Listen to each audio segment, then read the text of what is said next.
Hello sa lahat! Meron tayo rito, Samsung Galaxy S8 Plus. Ang model nito, SM-955U. Ang main issue nito, no power. Then ang ibang mga issue nito, una, may basag yung back cover. Second, malambot na yung mga button o lubog na. Ang third, maluwag yung charging port. So ito ngayon yung gagawin natin. Tara! At simulan na natin! Ang una kong ginawa rito, i-connect ko ang charger para makita ko kung merong current na pumapasok. Makikita na zero current rate ito. Kapag ganito, may posibilidad ito na mayroong problema sa charging port. Ang next na ginawa ko, nag-basic muna ako at nilinis ko muna yung charging port. Then ang resulta, hindi pa rin nagcha-charge. Ang next na ginawa ko, inopen ko na yung back cover para ma-check ko ang loob.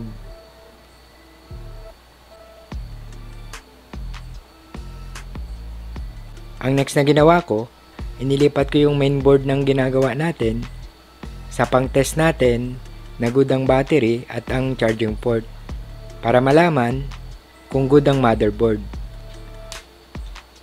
Then ngayon, i-connect ko na ang charger.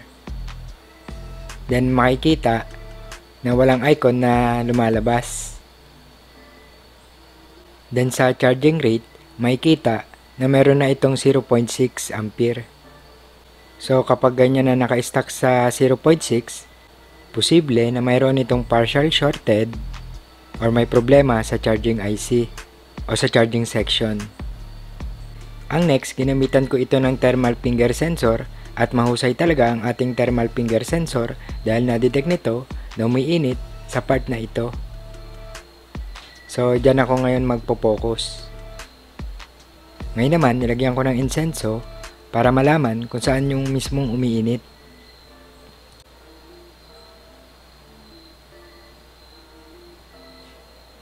Then ngayon, i-connect ko na yung charger. Makikita na unang uminit yung capacitor. Then makikita din na uminit yung IC. Based sa experience, kapag nagsimula sa side ang init ng IC, kadalasan capacitor ang may problema o shorted. Then kapag sa gitna naman nagsimula yung init sa IC, kadalasan shorted sa mismong IC. Then since capacitor yung unang uminit, yun ngayon yung aalisin ko. So dahil sa expired na yung schematic na ginagamit ko, hindi ko ngayon may share sa inyo kung ano yung code ng capacitor na to sa schematic. Pero dito sa video natin, makikita nyo naman kung ano yung tinatanggal natin na capacitor. So sundan nyo na lang. Then connect ko na tong capacitor na ito. Shorted ito. Hindi ko lang may on yung sounds dahil meron tayong background na music. Then ito na yung tinanggalan ko ng capacitor. Bali ngayon, i-test ko na ito.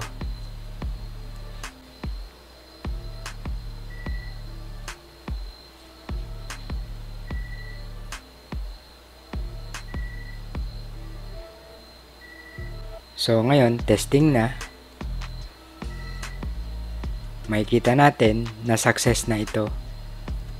So pag ganyan, okay na yan. Then mapapansin nyo dyan, nalalabas yung charging error. Then minsan lumalabas din dyan yung high temperature. So kaya lumalabas yung mga ganyang error dahil hindi nakakabit yung charging flex coil. Then i-skip ko na yung iba. Bali ito meron itong second main issue. Na ang second main issue nito, sira yung charging flex coil. So bali pwedeng i-repair yun pero ang sabi ko sa may-ari, papalitan ko ng brand new.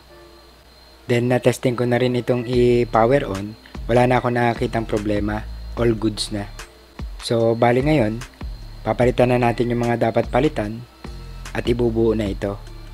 So, bali napalitan ko na ito ng bagong charging flex coil. Then, napalitan ko na rin ito ng bagong charging port o charging board.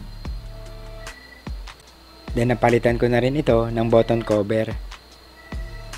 Then, yung back cover, hindi na pinapalitan sa atin ng may-ari.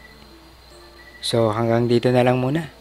Sana nakatulong tong video natin at may natutunan tayo kahit na konti, lalong lalo na sa mga bagong tulad natin. At hi and hello na sa mga tropa. sa mga master, sa mga nag-upload ng mga totoong impormasyon, sa mga sumusuporta, at mga nagtitiwalang magpagawa sa atin. Ayun. Thank you, thank you, thank you, thank you, thank you, thank you, thank you sa inyo lahat. At yun, okay na to.